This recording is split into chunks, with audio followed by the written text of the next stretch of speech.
power of negotiation is something that's all, a part of business. There's no other way around it. But then again, negotiation is a part of life.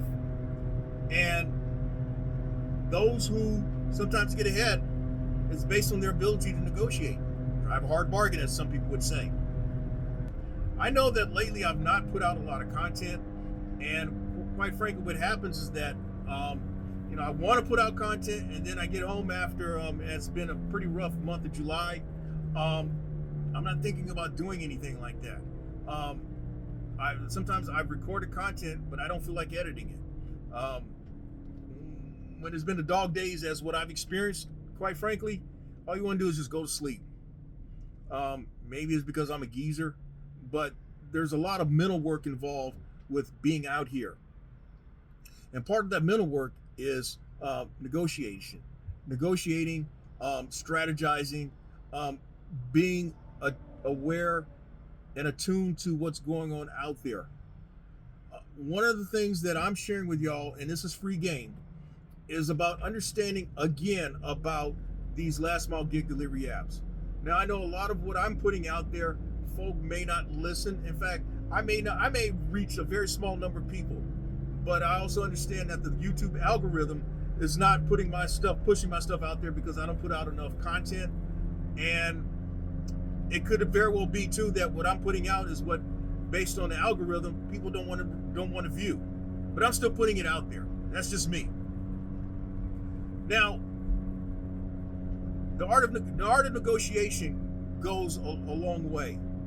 For example, you see that box right there? That's a part of 3 items that I'm actually transporting. And as I'm documenting this box is among 3 items that I'm transporting to Wilmington, North Carolina. The originating point was Charlotte Airport. Total miles is 212.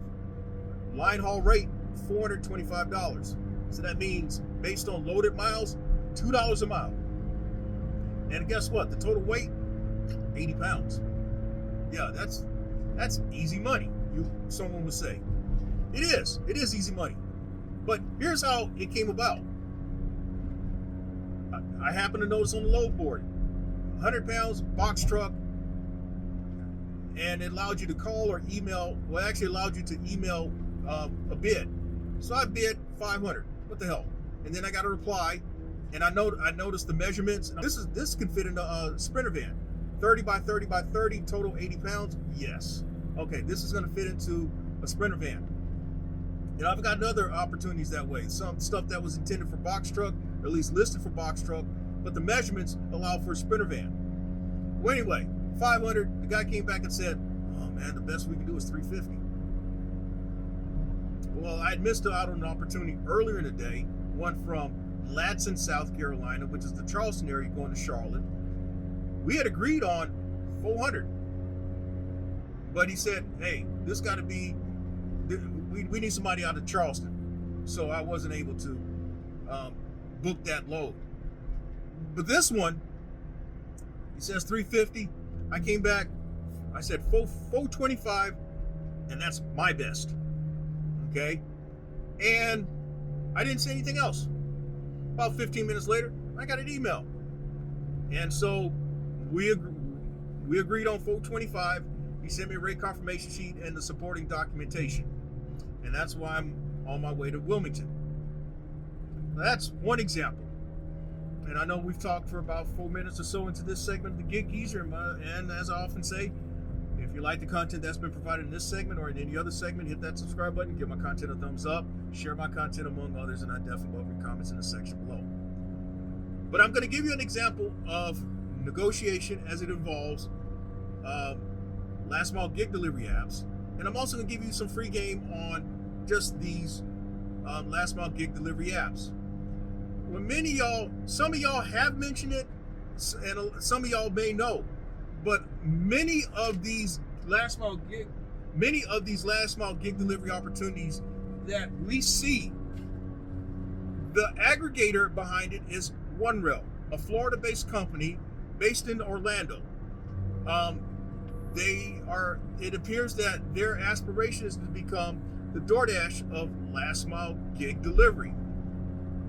And they've made certain moves in recent years, in the last year and a half to 2 years, to build out their infrastructure so that they can handle more volume.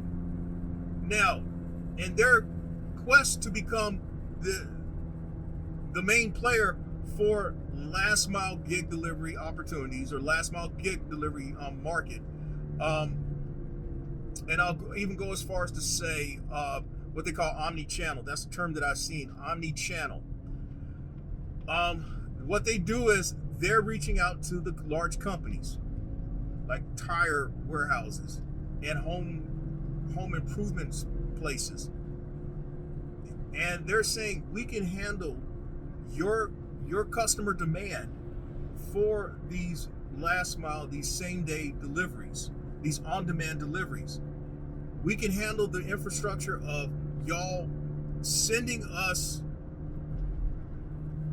your orders as they come in, and then in turn we can disperse these out among a network of hundreds of thousands, perhaps millions of drivers, and we can save y'all money, but also keep your customers happy, because we're doing all the work that you don't have to do. That's basically a nutshell that they're doing. And in the process of securing these contracts, these opportunities, they have also negotiated a payment schedule, a schedule that per order opportunity that's based on certain metrics. They've agreed to some numbers with these companies, and in turn, the offers that we see are strongly based on the contracts they have in place. Now, I was first privy to some of these numbers in 2023 when OneRail was actually active, at least what I last recall, OneRail was actually active in seeking people like me and maybe you and others to have direct contracts with them. But what I quickly experienced with OneRail was them not paying me in a timely manner, but also I realized that, hey, what was appearing on their app was also appearing on other apps. And what was appearing on other apps was paying a hell of a lot better than what OneRail was offering. That was 2023. Until 2024, I know that these offers, as I mentioned in this segment of the Gig Geezer, in which I talk about the new norm, but then I also talk about how offers in this segment of the Gig Geezer are being put out. OneRail has imposed its will upon all the gig apps that we know of, and that these companies now must offer these opportunities more in line with their contract with these tire distributors and with these home improvement stores. And part of the process is that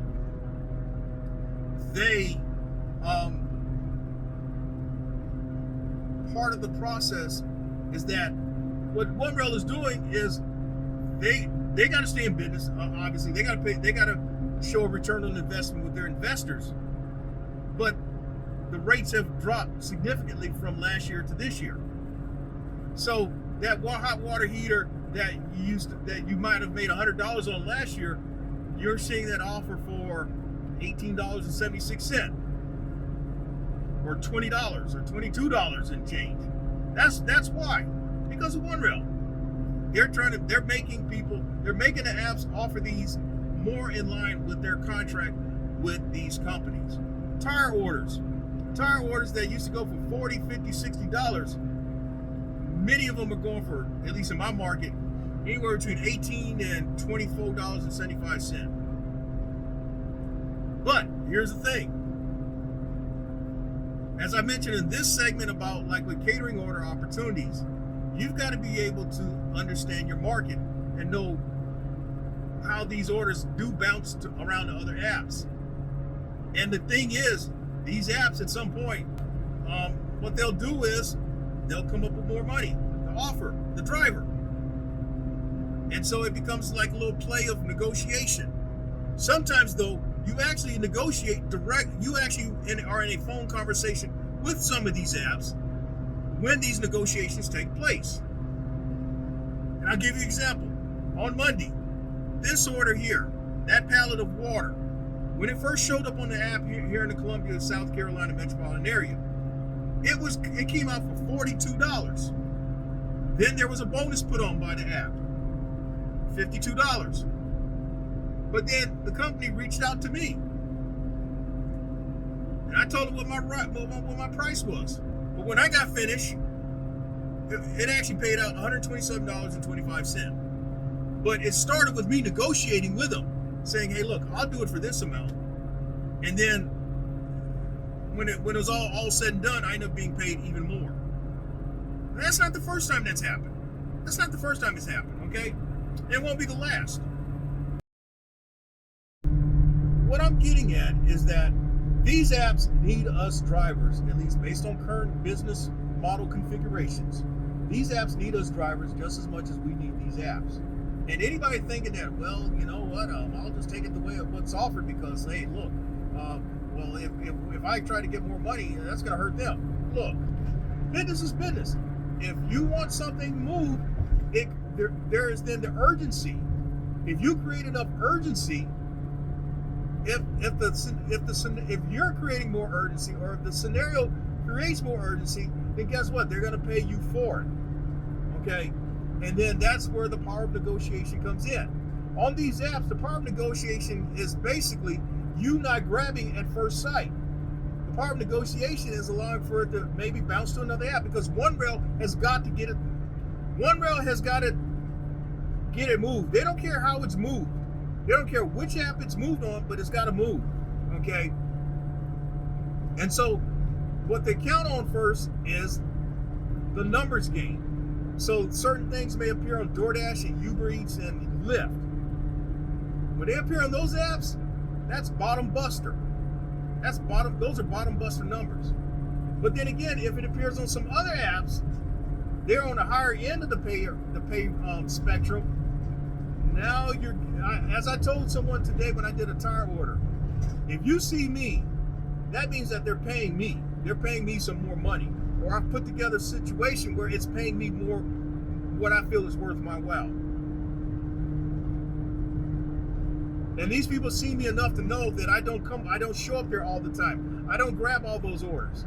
I show up for certain opportunities. Okay? And basically what I've done is I've worked the apps in my own way without even talking to them, negotiating by allowing these things to bounce to other apps. Some of it is a matter of timing. You know, it's out there, but someone else, they may not know any better, but then again, they feel that it's in their best interest to grab at that moment.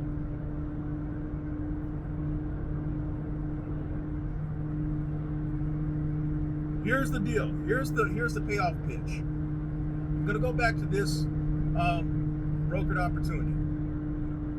You see on the inset this order being placed into the van.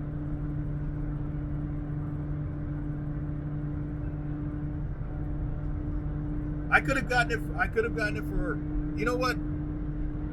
As with a lot of folk, you see 200 miles. A lot of people might bid $250 on 200 miles, 212 miles. Some people feel that they're going aggressive by going 300. And then the broker felt that, this is the most we can do. $350. There was a time I might have gone after that. But what happens is that when you see that you can earn more money than what's being shown, you're not going to easily grab that. You're not going to easily settle for that. And this is where the art of negotiating, the power of negotiation comes into play. Because you're understanding that, hey, I can get more for this. Why should I settle for less? Kind of like in life with relationships. You learn over time not to involve yourself with certain types of people because you feel that you can do better than that. And you should do better than that. And that's a lot of what I've talked about in many of these segments of the Gig Geezer. I have shared how, look, yes, I've done these numbers. These are the numbers that I've done, but you also got to understand too that I've shown the receipts of these things. It's not like just one time. So when I see people talk about doing, oh yeah, I did $48, 5 miles, 10 items. I know there was a time when some of those things could have gone for $100. And I know that when I get finished with those same orders, depending on what app it shows on, that same order is going to pay a hell of a lot more than what they got paid on it. But their motivation is for clicks and views. Their motivation is not really showing you how you can maximize your opportunities, but they're just showing you these are the opportunities. And that, hey, okay, this is quick money, easy quick money. My mother says, fast money spends as fast as you make it. Just remember that. The saying is true. Fast money spends as fast as you make it. If you work for that, you're not gonna spend that money as you would under the presumption of fast money, because you had to work for it. You know, I work for it when it comes to the negotiating part.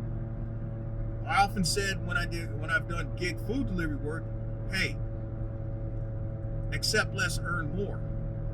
And actually the saying is true when it comes to last mile gig delivery work, as well as for brokered opportunities.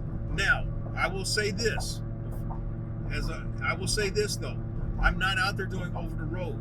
And so the strategy that I do for myself, since I'm home basically every night, may not work if I'm out there over the road. I understand that the rates are, the rate per mile is a lot less for most people who do work primarily over the road. But I've also seen people talk about how they've gone to different carriers, they've gotten kind of disillusioned with that stuff, and then also they're realizing how, oh man, I'm not making money like I used to make. Ooh, I'm not making the money that I think I should be making. I need to change my situation. I've seen this. I've seen people say this. I've seen people who spoke proudly of getting their van and have gone back to other things that they did 6 months later. Well, I've been at this for almost 2 years now, owning in the ownership and operation of a sprinter/cargo van. I think I've learned a few things, and what I've shared with y'all, I know that a lot of this can work. Now, what I will also say too is that, hey, it's not gospel. It's a guide. Take what you feel that you can apply to your personal that you can apply to your personal situation, and the rest, But take in what may work for you, and the rest, just put it all on the shelf and revisit it. So that's all I have to share for this segment of the Gig Geezer. If you like the content that's been provided in this segment or in any other segment, hit that subscribe button. Give my content a thumbs up. Share my content among others, and I definitely welcome your comments in the section below. I'm Inwood Lane. As always, may your grind and may your hustle continue.